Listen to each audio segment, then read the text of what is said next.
A Última Vontade, de Helena Montenegro. O ar na sé de Lisboa estava denso, carregado com o aroma enjoativo de lírios brancos e ressentimentos não ditos. Apenas 3 dias depois de Helena Montenegro de Vasques ter sido entregue à terra fria e implacável, a sua família reuniu-se numa sala que se sentia ainda mais fria. A sala de conferências com painéis de mogno do advogado do seu marido. O seu filho, André, mantinha-se estoico, uma imitação perfeita do homem que o seu pai desejava que ele fosse. A sua filha, Mariana, vibrava com uma raiva tão potente que parecia aquecer o espaço à sua volta. Esperavam pelo pai, Dom Eduardo Vasques. Quando a porta finalmente se abriu, ele não estava sozinho. De braço dado, envolta em seda preta demasiado fashion para o luto, estava Carla Silva, a amante. Ele tinha trazido o seu affair para o funeral da esposa e agora a tinha trazido para a leitura do testamento. A audácia era impressionante, mas nenhum deles, muito menos Eduardo, poderia ter previsto que as palavras finais de Helena Montenegro seriam as mais poderosas. De além-túmulo, o jogo acabava de começar. O jogo da aparência. O funeral de Helena Montenegro de Vasques foi um evento. Não foi apenas um serviço, foi uma obrigação social, um testemunho final de uma mulher que tinha sido um pilar dos círculos filantrópicos e sociais de Lisboa. Os bancos da Sé de Lisboa eram um verdadeiro quem é quem da riqueza antiga e do novo poder. Um mar de tecido preto sombrio e caro. Na primeira fila sentou-se Eduardo Vasques, o seu rosto uma máscara de dor cuidadosamente construída. Os seus ombros largos, geralmente tão confiantes nos seus fatos feitos à medida, estavam curvados. Ele secava os olhos com um lenço imaculado, um gesto dramático o suficiente para ser notado pelos colunistas sociais lá atrás. Ao seu lado, os seus filhos formavam um contraste nítido. André, aos 24 anos, era o herdeiro aparente, o seu maxilar tão tenso que parecia que podia partir. Ele não derramara uma lágrima, não porque não sentisse, mas porque sentia demasiado o peso da ausência da sua mãe, o espaço vazio ao lado dele, onde a força tranquila dela costumava estar. Mas mais do que isso, ele sentia um ódio visceral e latente pelo homem em que o seu pai se tinha tornado. Tinha visto os sinais subites durante anos, os telefonemas a altas horas da noite, as viagens de negócios de fim de semana inexplicáveis, o cheiro a um perfume doce e estranho que se agarrava ao casaco do pai. Mariana, de 19 anos, era o fogo da mãe. Onde Helena tinha sido uma queima controlada de inteligência e graça, Mariana era um incêndio florestal de emoção. As suas lágrimas eram reais, quentes e furiosas. Ela recusava-se a sequer olhar para o pai, com todo o seu corpo angulado para longe dele, uma acusação silenciosa e furiosa. Ela agarrava a mão da sua tia, Carmo Montenegro, a irmã mais nova de Helena. Os olhos vermelhos e penetrantes de Carmo não perdiam nada, especialmente a mulher sentada sozinha no terceiro banco. Carla Silva era uma obra-prima de subtileza calculada. O seu vestido preto era recatado, a sua maquilhagem discreta, mas não conseguia esconder a ambição que irradiava dela como uma miragem de calor. Era mais jovem que Helena, com o tipo de beleza polida e faminta que a riqueza antiga temia e o dinheiro novo ansiava. A sua presença era uma declaração de guerra. Era um estalo na memória de Helena, nos seus filhos, em todo o clã Montenegro. Os sussurros seguiam-na como um rasto de fumo. É ela? Ele não se atreveria. A audácia absoluta daquele homem. Eduardo sabia que ela estava lá. Tinha-lhe dito para vir, um jogo de poder tão descarado que era quase patético. Era a forma dele de declarar que a velha tinha terminado e que uma nova estava a começar. Ele acreditava, com a arrogância inabalável de um homem que sempre tinha conseguido o que queria, que a morte de Helena era um final trágico, mas em última análise, conveniente para um capítulo. Agora, ele finalmente podia ter tudo. O nome Vasquez, a fortuna Montenegro que impulsionara a sua e a mulher que ele realmente desejava. Depois de o hino final se desvanecer e o caixão iniciar a sua lenta jornada para fora da catedral, um homem alto e de cabelo prateado aproximou-se da família fraturada. O Dr. Gonçalo Ferreira, sócio principal da Ferreira, Paz e Associados, tinha sido o consultor jurídico da família Montenegro durante 40 anos. Ele tinha redigido o primeiro acordo de trust de Helena e o seu último testamento. O seu rosto era uma máscara de simpatia profissional, mas os seus olhos, quando encontraram os de Eduardo, eram tão frios como granito. "Eduardo, André, Mariana!" Começou a sua voz um barítono baixo que exigia atenção. "As minhas mais profundas condolências. Helena era uma mulher extraordinária." "Obrigado, Gonçalo", disse Eduardo, dando um tapinha no ombro do advogado num espetáculo de parceria familiar. "Agradecemos que tenhas vindo." "Claro", respondeu Ferreira, afastando-se subtilmente do toque. "Devo informar-vos que a leitura do testamento final de Helena está marcada para esta sexta-feira, 15 de agosto, às 10 em ponto na sala de conferências do meu escritório. É imperativo que todos estejam presentes." Mariana bufou um som cru e amargo. "Já? Acabamos de a enterrar." "A vossa mãe foi muito específica sobre o momento", disse Ferreira, o seu olhar a suavizar-se brevemente enquanto olhava para ela. Insistiu na rapidez para resolver os assuntos. "Estaremos lá", confirmou Eduardo, a sua mente já a acelerar. Os números eram espantosos. A herança pessoal de Helena do seu pai, o industrial Frederico Montenegro, era imensa. Combinado com os seus bens partilhados, o patrimônio Vasquez valia mais de 9 dígitos.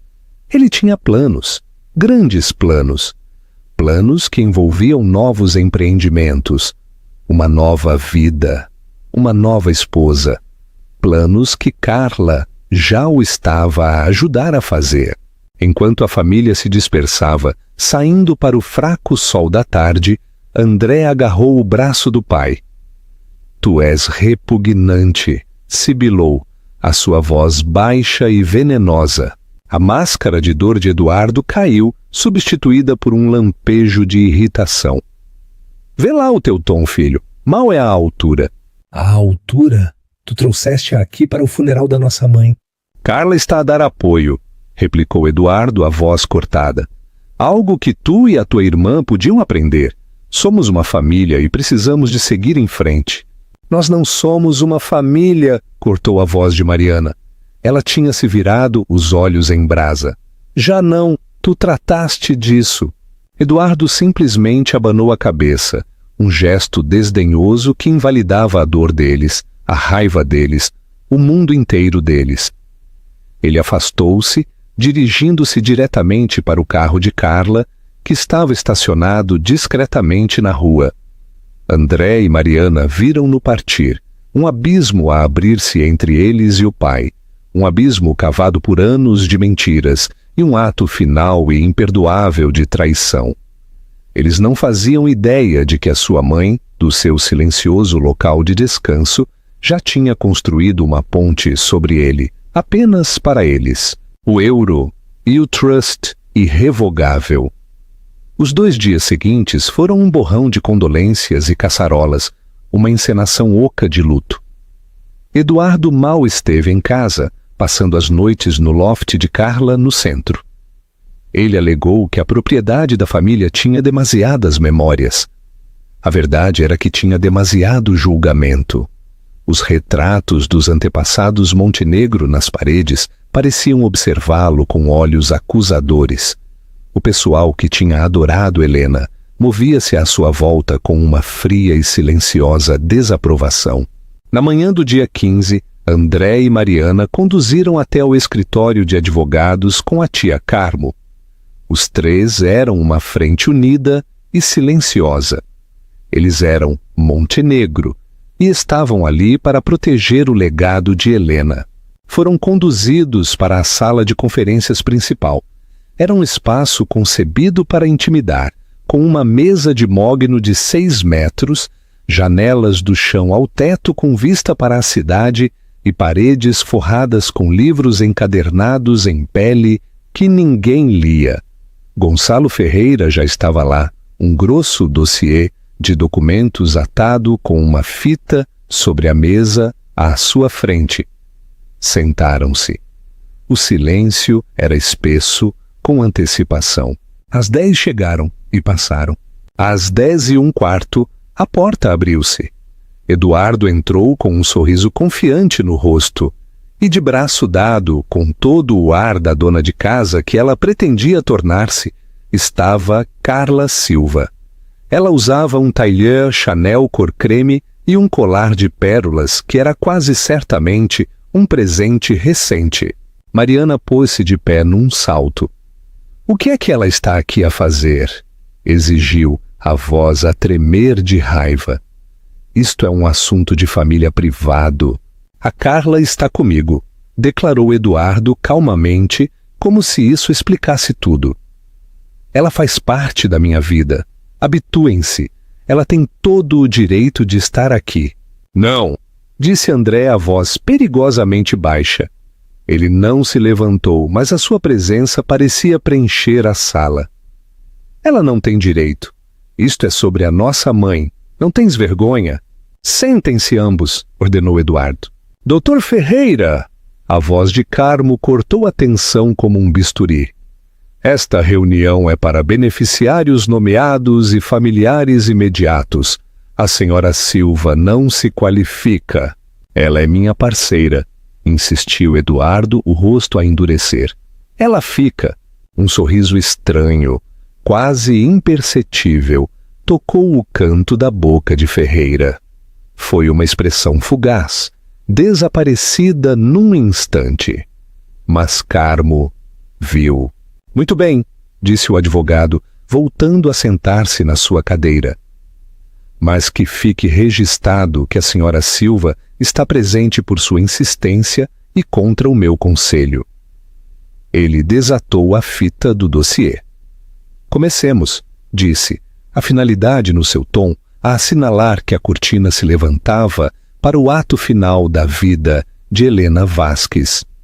Este é o último testamento de Helena Montenegro de Vasques, executado a 2 de junho deste ano. Os olhos de Eduardo arregalaram-se ligeiramente. 2 de junho. Há apenas 2 meses. Ele tinha assumido que o testamento dela era de anos atrás, uma relíquia de um tempo mais feliz. Isto era novo. Isto era recente. Um vislumbre de inquietação, o primeiro que ele sentiu em dias, acendeu-se no seu estômago. Ele suprimiu-o. O que é que ela poderia ter feito? Ele tinha todas as cartas. Ele era o marido, o patriarca, o mestre deste universo. Ele estendeu a mão por baixo da mesa e apertou a mão de Carla, um conforto silencioso. Ela sorriu de volta, um brilho confiante e predador nos seus olhos. Eles eram uma equipa. Eles tinham ganho. Gonçalo Ferreira limpou a garganta, o som invulgarmente alto na sala silenciosa. Ele ajeitou os óculos e começou a ler. A sua voz era um monótono seco e desapaixonado, a voz de um homem a recitar factos, não os desejos finais de uma vida. "Eu, Helena Montenegro de Vasques, estando no meu perfeito juízo e corpo, declaro por este meio que este é o meu último testamento, revogando todos os testamentos e codicilos anteriores." Ele percorreu as cláusulas preliminares, a nomeação do Dr. Ferreira como executor, as instruções para o seu enterro. que tinham sido seguidas à risca. Mariana secou os olhos, a linguagem formal a trazer uma nova onda de dor. Depois vieram os legados de artigos pessoais. A minha querida irmã, Carmo Montenegro, deixo a minha coleção de romances de primeira edição e o conjunto de esmeraldas da minha avó. Obrigada por ter sido a minha âncora e a minha amiga mais verdadeira. A compostura de Carmo estalou e ela soltou um pequeno soluço abafado. A minha amada filha Mariana, continuou Ferreira, a sua voz a suavizar-se por um momento.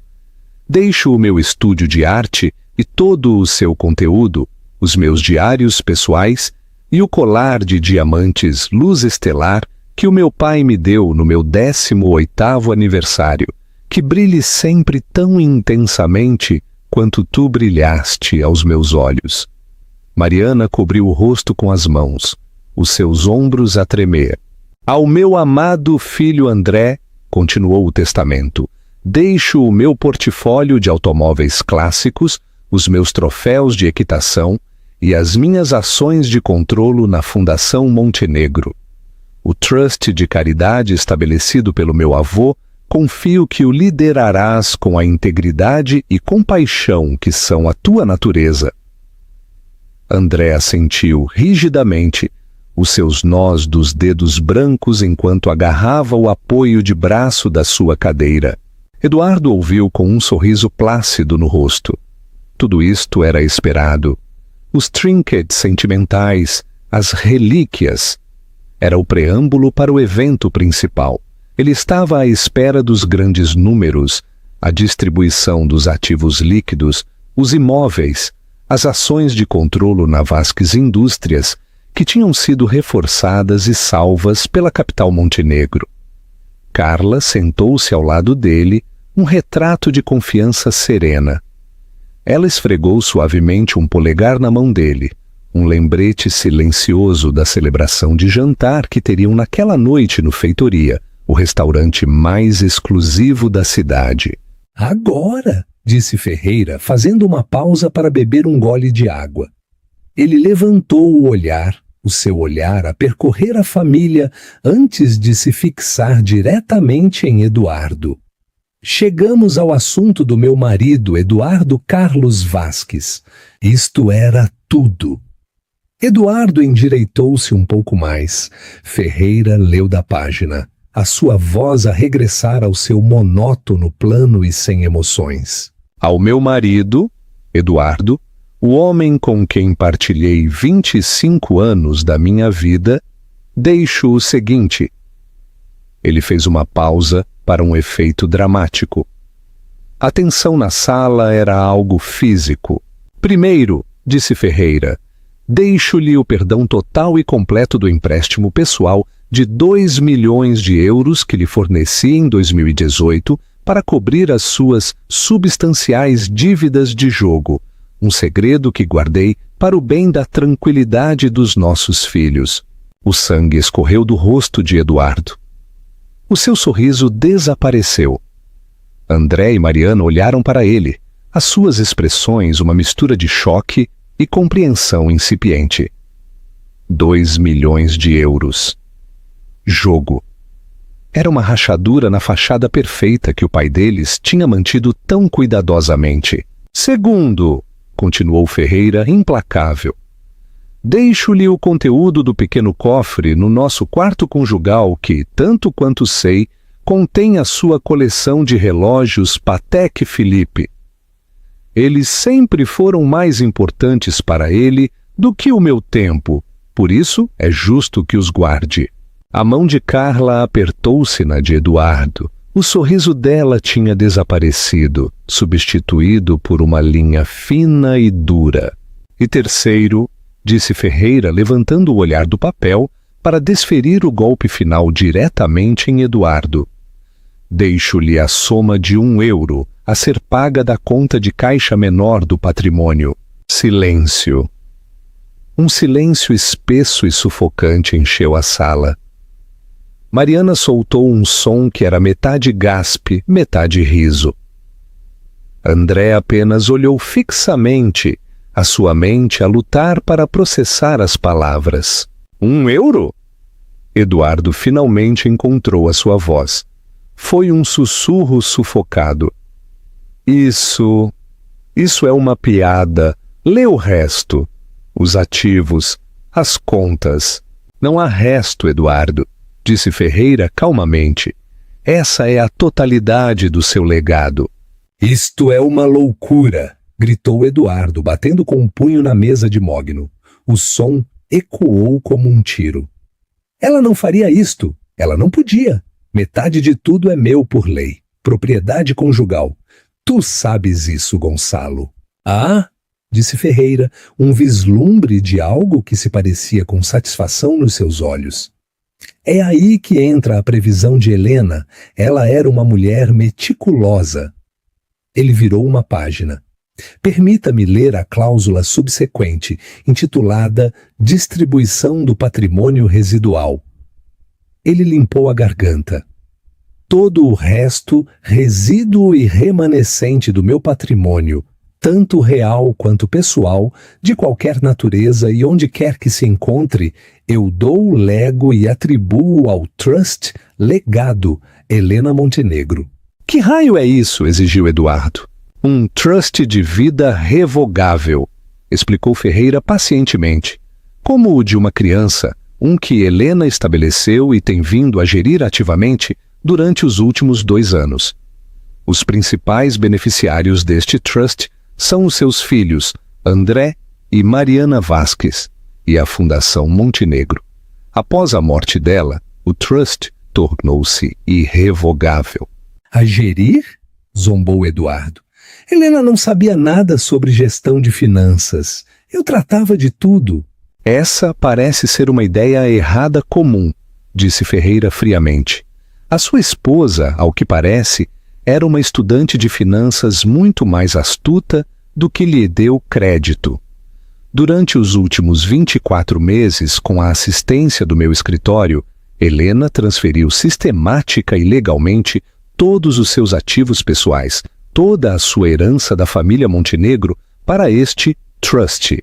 Ela também transferiu as suas ações em joint ventures e outros ativos que eram legalmente dela para controlar. A mente de Eduardo estava a girar. Ele pensou nos novos consultores financeiros que ela tinha contratado, alegando que queria assumir um papel mais ativo no seu trabalho filantrópico. Os documentos que ela lhe tinha pedido para assinar, que ele tinha descartado como planeamento fiscal de rotina. Ele tinha sido tão arrogante, tão certo da ingenuidade dela, que nem sequer se tinha dado ao trabalho de ler as letras pequenas. As propriedades, o portfólio, as ações da Vasques que ela possuía, balbuciou. Todas legalmente transferidas para o trust, confirmou Ferreira. A casa conjugal é um ativo do trust. A casa de praia na Comporta é um ativo do trust. 60% da participação de controlo na Vasques Indústrias, que foi comprada com o capital inicial Montenegro e, portanto, legalmente designada como propriedade pessoal dela no vosso acordo pré-nupcial, também é um ativo do trust. A cor do rosto de Eduardo mudou de pálida para um roxo apoplético salpicado. O acordo pré-nupcial, o documento que ele a tinha intimidado a assinar há 25 anos, tão certo de que ele seria quem acumularia toda a riqueza. Ele tinha insistido numa cláusula de que o que era dele antes do casamento e todos os ativos derivados disso permaneceriam dele. Ele pensara que estava a proteger o seu futuro império dela. Em vez disso, tinha-lhe dado a arma que ela usara para o desarmar por completo. Carla olhou para Eduardo, os olhos arregalados de incredulidade e fúria. A fortuna de 9 dígitos que lhe tinha sido prometida, a vida pela qual ela tinha apostado tudo, estava a desvanecer-se como fumo. Mas por quê? Perguntou Eduardo, a sua voz agora um ofegar patético. Por que é que ela faria isto? Helena desejava explicar isso ela mesma, disse Ferreira. Ele procurou no dossiê e tirou um envelope fino e selado. Ela deixou uma carta. Para si, Eduardo, e as instruções dela foram que eu a devo ler em voz alta. Aqui, agora. Ele quebrou o selo de cera que ostentava o brasão da família Montenegro. O ar crepitou com antecipação. Isto não era apenas uma leitura de um testamento. Era uma execução. E Helena, do silêncio do seu túmulo, era a executora. O veredito de além-túmulo Gonçalo Ferreira desdobrou a única folha de papel pesado cor creme. A letra era inconfundível, a caligrafia elegante de Helena, uma mão fluida, que não revelava a confusão que ela deve ter sentido ao escrevê-la. Enquanto Ferreira começava a ler, era como se a própria Helena estivesse na sala, a sua voz calma, comedida e absolutamente devastadora. Meu caríssimo Eduardo, começou a carta, a saudação a escorrer uma ironia tão fria que queimava. Se estás a ouvir estas palavras, significa que eu me fui. Imagino que estejas sentado no escritório de Gonçalo, a parecer bonito na tua dor, talvez até a teres derramado uma lágrima para as câmaras. Mas nós sabemos a verdade, não é? O verdadeiro período de luto pelo nosso casamento terminou há anos. Tu simplesmente te esqueceste de me avisar. Eduardo estremeceu, como se tivesse sido atingido. Carla mexeu-se desconfortavelmente no seu assento, o foco de cada olhar de ódio na sala. Não, eu não estou a escrever esta carta por raiva, Eduardo. A raiva é uma emoção quente e desordenada. O que eu sinto agora é a clareza limpa e fria do propósito. Escrevo-te para te dizer que eu sabia. Eu sabia tudo. Eu sabia sobre a Carla Silva, continuou a carta. E a voz de Ferreira deu ao nome uma precisão clínica. Eu sabia que o vosso encontro casual naquele evento da galeria há 2 anos foi tudo menos casual. Eu sabia sobre o apartamento que lhe alugaste no Bairro Alto, o que tu pagaste com fundos desviados da conta subsidiária da Vasques Hospitalidade, uma conta destinada ao desenvolvimento empresarial, não a desvios pessoais. Mariana ofegou, a olhar para o pai com renovado horror. Isto não era apenas um affair. Era um roubo calculado à sua própria família. Eu sabia das viagens a Paris que disfarçaste como reuniões de investidores, a pulseira Cartier que lhe compraste no aniversário, que apareceu no nosso extrato de cartão de crédito conjunto como entretenimento corporativo. Tu não foste apenas descuidado, Eduardo. Tu foste insultuoso. Tu realmente pensaste que eu estava tão cega pela minha vida de almoços e bailes de caridade, que não notaria os buracos nas nossas finanças? Tu pensaste que eu era assim tão estúpida? Isto é difamação, sufocou Eduardo, o rosto escorregadio de suor. Ela estava a delirar. Ferreira ignorou, os seus olhos fixos na página. O perfume foi a primeira pista. Fleur de Nuit. Um aroma agressivo, quase desesperado. Agarrou-se aos teus fatos Savile Row como uma mancha. Depois vieram os sussurros de amigos, demasiado leais para falar claramente, os avistamentos acidentais de ti em restaurantes onde nunca me levaste. Por isso, eu fiz o que qualquer mulher sensata, com consideráveis recursos, faria. Parei de adivinhar e comecei a confirmar. Um flashback, nítido e vívido, floresceu na mente de André. A mãe dele, há meses, sentada na sua biblioteca até tarde, a examinar folhas de cálculo e extratos bancários. Ele perguntara-lhe o que estava a fazer. Só equilibrar as contas da fundação, querido. Ela dissera com um sorriso sereno. Ele percebeu agora que ela não estava a equilibrar livros. Ela estava a reunir munição. A carta continuou. Cada palavra um tiro apontado com precisão. Eu contratei um homem chamado Sr. Rui, um investigador privado maravilhosamente discreto. Os relatórios dele foram exaustivos. Incluíam fotografias, Eduardo, fotos tuas e da senhora Silva em Paris, na varanda do Ritz, com todo o ar de um casal apaixonado. Houve uma fotografia em particular que me atingiu.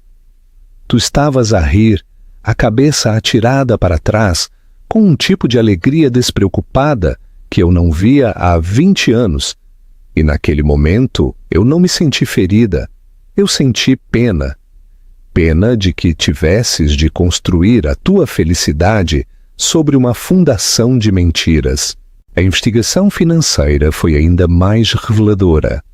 Vês, enquanto estavas ocupado a brincar ao magnata, eu estava silenciosamente a reunir-me com contabilistas forenses. Eles descobriram as corporações fantasma que tu tinhas estabelecido. A forma sistemática como tinhas andado a desvalorizar os ativos, partilhados enquanto inflacionavas os teus ativos pessoais, a preparar-te para me deixares com um império vazio assim que estivesses farto.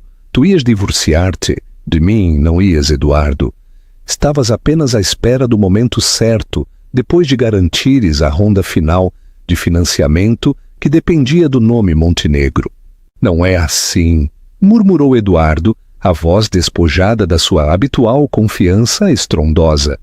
Ele parecia mais pequeno, na sua cadeira, encurralado pelo peso do conhecimento póstumo dela.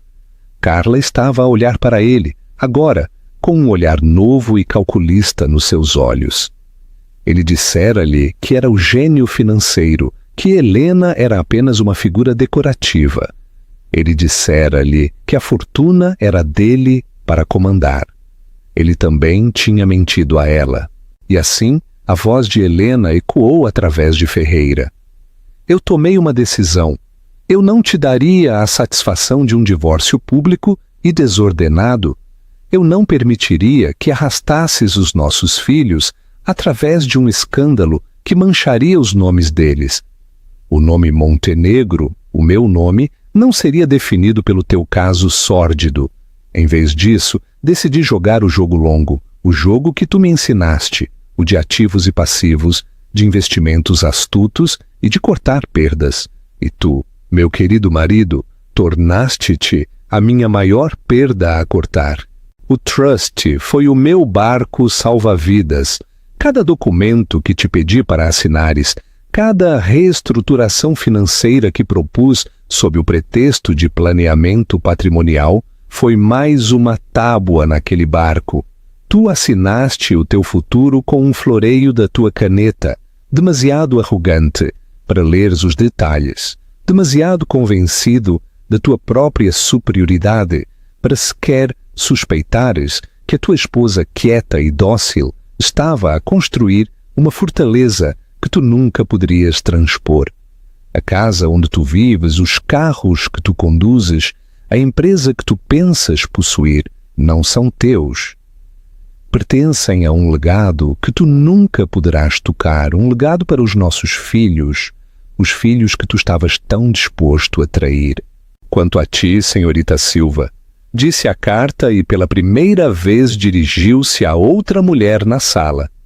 Carla sentou-se direita. Eu não tenho palavras de raiva para ti. Tu és simplesmente um sintoma de uma doença, não a doença em si. Tu viste uma oportunidade e agarraste-a. Eu quase consigo respeitar a ambição, mas deves saber isto.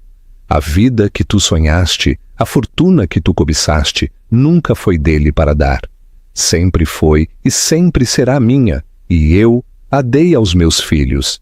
Eu deixo-te com o homem que tu escolheste, um homem com gostos caros, uma montanha de dívidas não reveladas e agora sem rendimentos. Sinceramente, desejo-te a melhor das sortes com ele. A pura crueldade cirúrgica daquela frase final pairou no ar. Não era apenas um despedimento, era uma maldição. Ferreira dobrou a carta e colocou-a sobre a mesa. A sala estava em silêncio sepulcral. Eduardo respirava com dificuldade, o seu rosto cinzento. Ele estava arruinado, pública, financeira e pessoalmente. Ele tinha sido tão completamente superado, tão completamente desmantelado pela mulher que ele tinha subestimado a vida toda. O último ato de chantagem. Mas assim que a família começou a absorver a magnitude da vitória de Helena, uma voz nova e inesperada cortou o silêncio. Ela pensa que é muito esperta, disse Carla Silva, a sua voz a escorrer veneno. Ela riu, um som curto, afiado e feio. Ela pensa que ganhou. Todos os olhos se viraram para ela. Ela já não era a parceira composta e elegante. O seu rosto era uma máscara de fúria. Ela procurou na sua dispendiosa mala de cabedal e tirou um dossiê grosso, batendo com ele na mesa com um baque desafiador. Aquela cadela morta pode ter sido inteligente, zombou Carla, a sua máscara de sofisticação a cair para revelar algo muito mais comum e perigoso. Mas ela não foi inteligente o suficiente. Ela pensou que o único crime do Eduardo era trair. Isso é simplesmente adorável. Ela olhou de André e Mariana, depois para um atordoado Eduardo. O vosso pai e eu tínhamos mais do que um pequeno affair. Nós tínhamos uma sociedade comercial, disse ela, um sorriso malvado a espalhar-se pelo seu rosto. E eu mantive registros muito detalhados. Por isso, antes de celebrarem o enterro do meu futuro, talvez queiram dar uma vista de olhos ao que eu tenho aqui. Porque eu prometo-vos, o pequeno trust de Helena não valerá muito quando o governo federal terminar de confiscar todos os ativos que a vossa família possui. O jogo acabava de mudar. Helena tinha ganho a batalha, mas Carla Silva estava a ameaçar incendiar o reino inteiro. O dossiê jazia sobre a mesa de mogno polida, como uma bomba por detonar. A atmosfera na sala, que tinha sido de vitória chocada para os irmãos Montenegro, azedou instantaneamente para pavor. Eduardo olhou fixamente para o dossiê. Um novo tipo de terror a amanhecer no seu rosto. Isto não fazia parte do seu plano. Isto não fazia parte de plano nenhum. O que é isto, Carla? Exigiu a sua voz um grunhido baixo. O que é que estás a fazer? A garantir o meu futuro, replicou ela, sem sequer se dar ao trabalho de olhar para ele. Os olhos dela estavam fixos em André. Ela tinha-o identificado corretamente como o novo chefe da família, aquele que agora detinha o poder. O futuro que tu me prometeste, Eduardo. Aquele que a tua falecida esposa tentou tão inconvenientemente tirar-me. A expressão de André era fria, ilegível. O que está no dossiê, senhora Silva? Alavancagem, disse ela, com um sorriso presunçoso. Ela bateu com um dedo perfeitamente cuidado no dossiê. Vejam, a vossa mãe tinha razão numa coisa. O vosso pai é um péssimo homem de negócios, pelo menos quando se trata de negócios legítimos. O verdadeiro talento dele reside na contabilidade criativa e na utilização de informação privilegiada. As palavras pairaram no ar. Cada uma delas uma potencial sentença de morte para o nome Vasques. Gonçalo Ferreira, que se tinha mantido impassível, parecia agora grave. Isto ia muito além de uma disputa doméstica por herança. Isto estava no território de crimes graves de colarinho branco. Durante os últimos 18 meses, explicou Carla, a sua voz agora confiante e dominante. Eduardo tem usado informação privilegiada para fazer transações bolsistas através de uma série de contas offshore.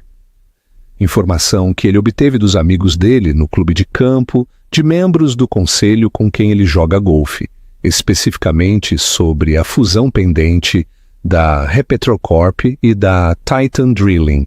Carmo ofegou. O falecido marido dela tinha estado no conselho da Petrocorp. A informação sobre essa fusão era um dos segredos mais bem guardados na Bolsa de Valores. O Eduardo não tinha a liquidez para fazer as grandes jogadas ele próprio, continuou Carla, animando-se com o seu tema. É aí que eu entrei. Eu tinha as ligações, pessoas que podiam montar as contas, fazer as transações e lavar os lucros. Éramos uma equipa. Ele arranjava a informação, eu fazia acontecer. Já limpamos mais de 30 milhões de euros. Estão numa conta nas Ilhas Caimão, à espera de serem movidos.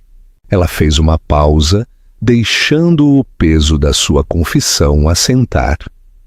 Ela acabava de admitir múltiplos crimes graves, mas fê-lo com a confiança inabalável de alguém que acreditava ter um trunfo imbatível.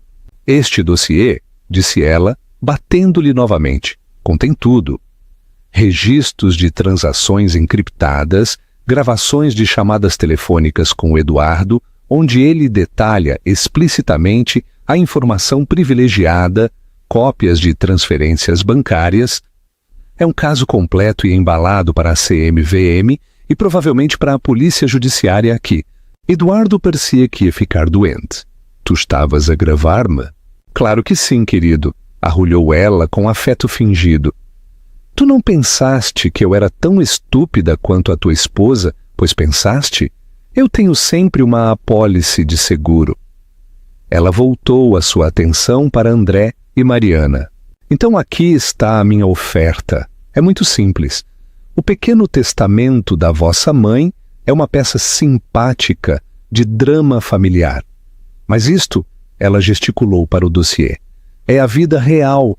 Vão instruir o vosso advogado, o Dr. Ferreira, para quebrar o trust. Vão redigir um novo acordo no qual eu recebo um pagamento único, não negociável de 50 milhões de euros, limpos e rastreáveis. Em troca disso, eu entrego-vos este dossiê e todas as cópias que tenho e desapareço das vossas vidas para sempre. E se recusarmos? Perguntou Mariana, a sua voz trêmula, mas desafiadora. O sorriso de Carla desapareceu. Se recusarem, disse a sua voz a gelar, eu saio deste escritório e vou diretamente para a Procuradoria-Geral da República. Este dossiê tornar-se-á a prova A, no caso da República, contra Eduardo Vasques. Vão congelar todos os ativos ligados ao nome dele, o que inclui os ativos que ele misturou com o patrimônio da vossa mãe durante anos. Vão lançar uma investigação tão profunda e tão pública que vos fará girar a cabeça. O nome Vasques será sinônimo de fraude. O vosso pai irá para a prisão por muito, muito tempo. Só os honorários legais esgotarão o vosso precioso trust. E quando o governo terminar de confiscar ativos e aplicar multas, a vossa herança de 9 dígitos terá sorte se valer 7. Por isso, podem ser princípios e pobres, ou podem ser práticos e ricos. A escolha é vossa. A sua chantagem foi uma obra-prima. Ela tinha-os encurralados, pagar-lhe parecia repugnante, uma traição a tudo o que a mãe deles tinha trabalhado para proteger. Mas a alternativa, uma implosão pública de todo o mundo deles, o pai deles preso, o nome da família destruído, era quase impensável. André olhou fixamente para o dossiê, depois para o pai, que agora parecia um animal encurralado. Ele não viu remorso nos olhos do pai, apenas medo de ser apanhado. Pela primeira vez, André entendeu a verdadeira profundidade da fraqueza do homem. Nós precisamos de discutir isto, disse André, a sua voz firme, em privado. Ótimo, disse Carla, recostando-se na sua cadeira. Tem 5 minutos, o relógio está a correr. O último mandamento de Helena Gonçalo Ferreira levou André, Mariana e Carmo para o seu escritório privado, deixando Eduardo sozinho com a mulher que o estava a destruir sistematicamente. O que é que fazemos? Sussurrou Mariana, assim que a porta foi fechada. Nós não podemos dar àquele monstro 50 milhões de euros do dinheiro da mamã. É obsceno! Qual é a alternativa, querida? Replicou Carmo, a sua voz tensa. Ela tem razão. Uma investigação federal arruinar-nos-ia. O escândalo. O dinheiro nessas contas offshore, disse André pensando em voz alta. É real? Eu não tenho dúvidas de que é, confirmou Ferreira com gravidade. E se ela tiver as provas que alega, as consequências seriam exatamente como ela descreveu. O governo tem amplos poderes de confisco de ativos em casos como este. Eles argumentariam que os lucros ilícitos foram canalizados para a Vasques Indústrias durante anos, envenenando efetivamente o poço. Contestar isso levaria anos e uma fortuna em honorários legais.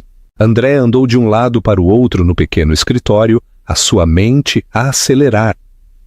A mãe dele tinha sido tão brilhante, tão minuciosa. Mas ela tinha estado a lutar numa guerra de uma só frente, a infidelidade e a má gestão financeira do marido, dentro da esfera pessoal deles.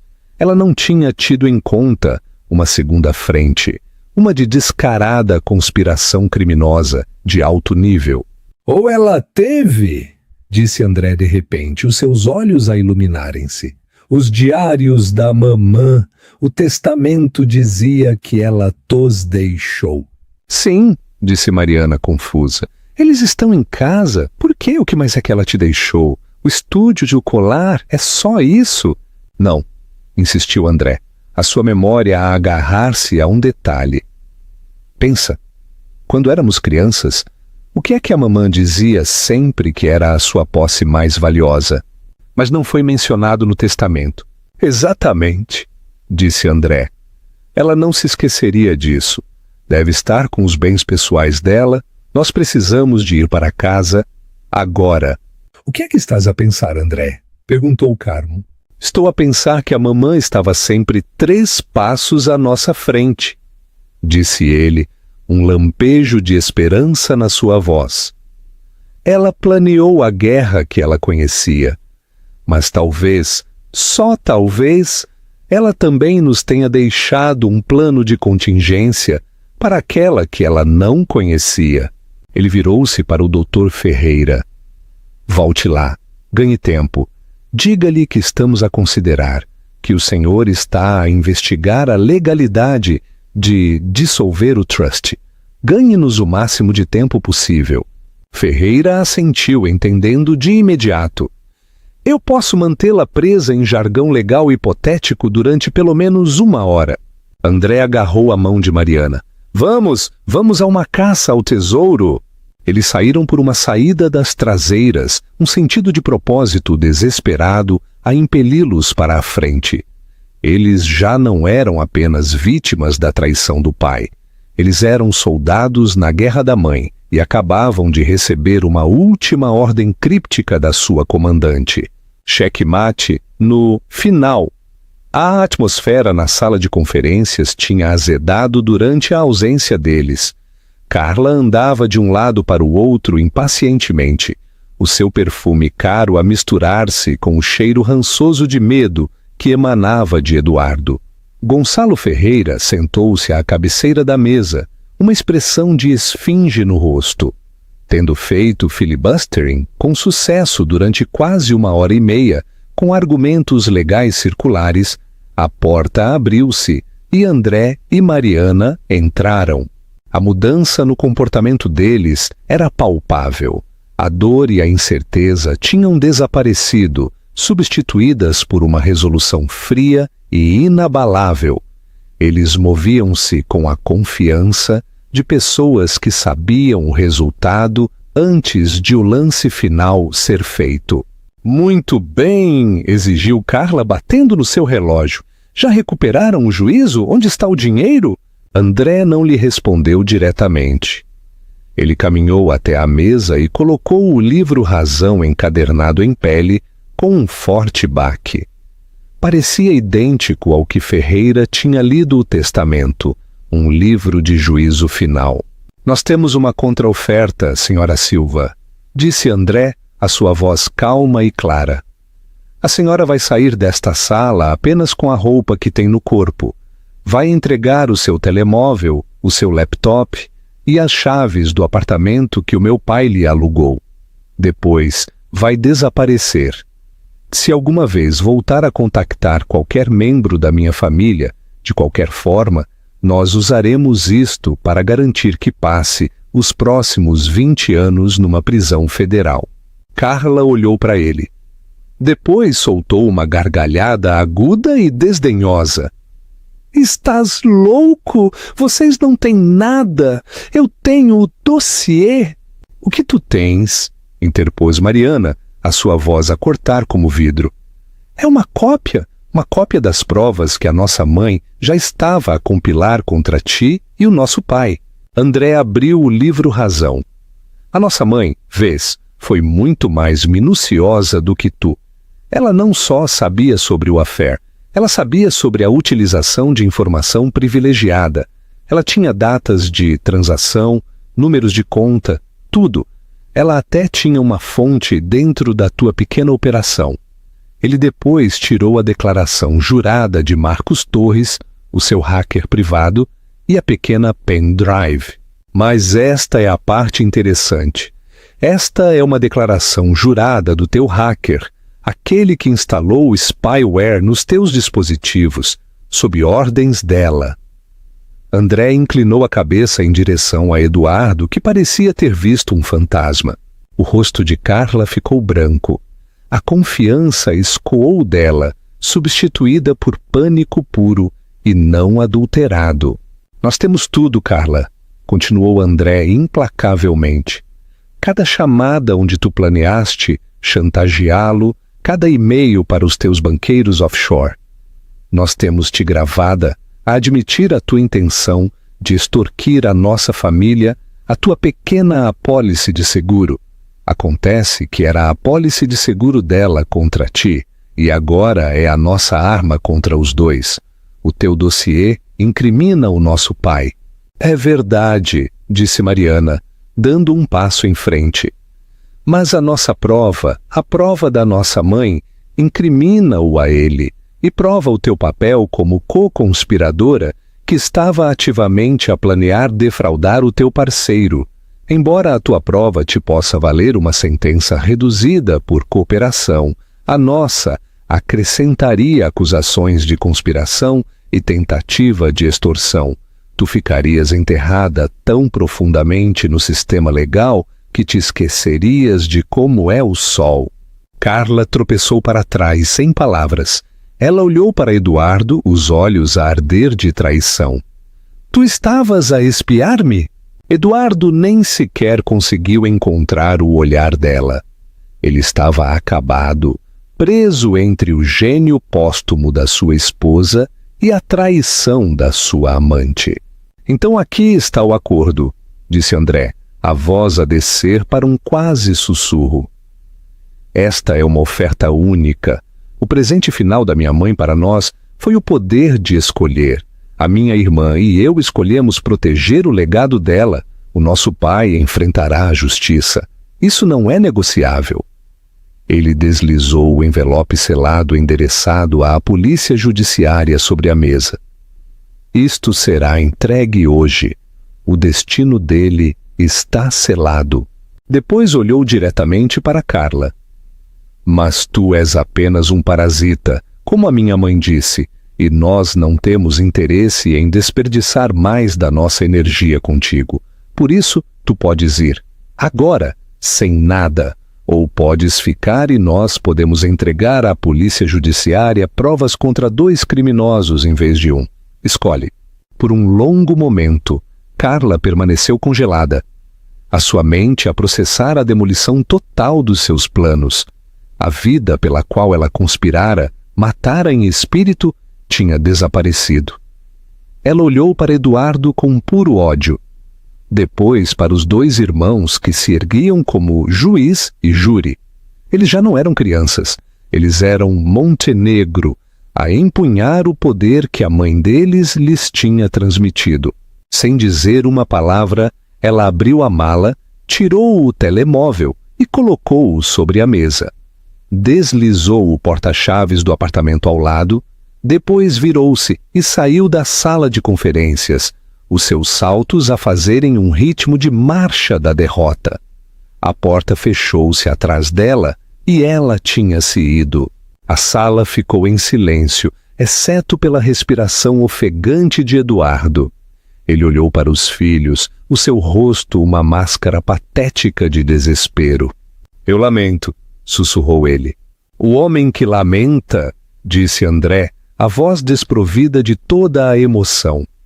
Morreu há muito tempo. A nossa mãe, no entanto, vive através de nós. Gonçalo Ferreira pegou no envelope endereçado à Polícia Judiciária. Olhou para André e Mariana, uma pergunta nos seus olhos. André assentiu com um único movimento decisivo. Se esta história da incrível previsão de uma mulher e da luta de uma família pelo seu legado vos cativou, por favor, deixem um gosto neste vídeo. Partilhem-no com alguém que aprecie uma história de justiça definitiva. E não se esqueçam de subscrever o nosso canal para mais dramas da vida real que não vão querer perder. Obrigado por terem ouvido.